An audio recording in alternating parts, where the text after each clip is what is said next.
This presentation is a preview of an erosion and sediment control best management practices manual for existing orchards and vineyards. The table of contents gives you a hint of what will be included in the manual. We will give a brief overview of each chapter. How might an owner or manager use this manual? Well, it will not help you out of this situation. A life vest or boat may be more in order here, but it will help you evaluate your vineyard, orchard operations, identify trouble areas in terms of erosion, and give you some simple, straightforward solutions.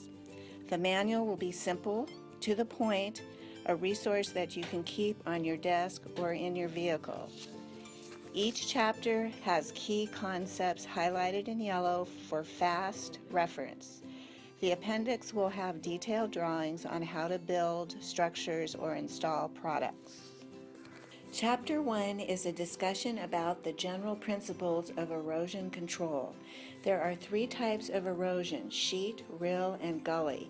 Stormwater runoff starts slowly at the top of the hill, but as it gains momentum, it begins to dislodge more and more soil, forming gullies. The key is to reduce your slope length to control the momentum. Chapter 2 looks at erosion in cultivated areas. Ideally, before the start of the rainy season, your vineyard should have a well-established cover crop. But if you have areas with exposed soil, this manual will show you ways to winterize the problem areas. One of the simplest solutions is to add seed and straw mulch. All perimeter avenues, especially those near drainage ditches and waterways, should be protected. In some cases, you may need to add some manufactured products, such as wattles. The manual will show you how to install these products. Another good practice is to minimize the use of avenues during the rainy season to maintain their integrity. Roads. While essential to the infrastructure of vineyard properties, if poorly designed and inadequately maintained, they can lead to big problems for the property managers as well as the health of nearby waterways. The goal of a good road design is to make the road hydrologically invisible. This means that water can drain over and through the road with little or no impact to the local hydrology and very little impact to the road either. This guide will illustrate ways to efficiently manage your road network with suggestions like decreasing the likelihood of stream diversion by adding a simple critical dip in the correct location. Keeping the stream flow within the natural channel can prevent catastrophic erosion from occurring. Or lowering the chance of plugging potential of stream crossing culverts by adding a simple single-post trash rack at the inlet. These features are easily installed and maintained and can make a big difference.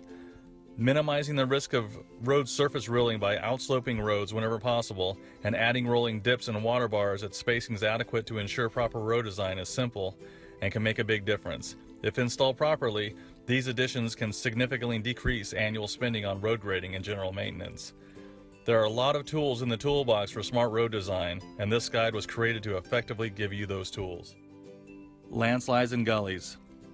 If you are unfortunate enough to have significant gully or landslide development on your property, you could be dealing with serious impacts to your infrastructure as well as the local hydrology. First thing you want to do is to contain the erosion.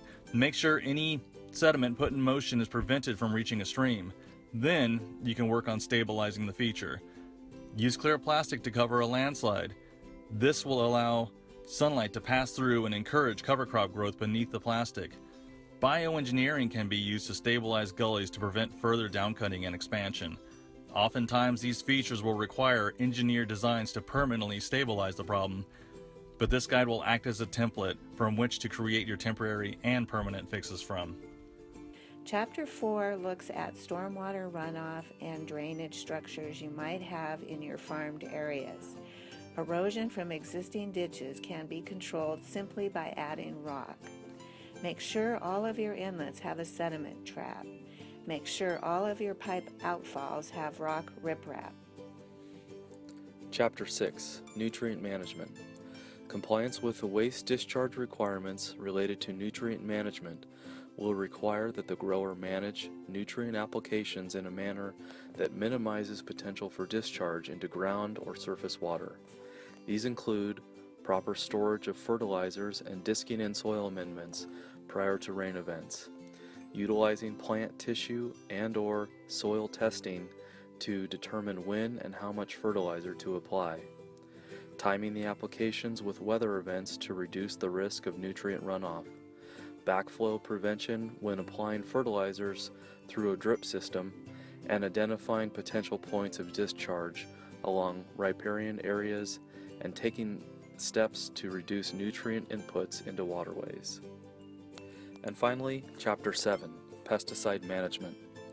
In addition to complying with all California state laws and regulations related to pesticide use and storage, the waste discharge requirements will require that the grower develop and implement an integrated pest management program for their vineyards.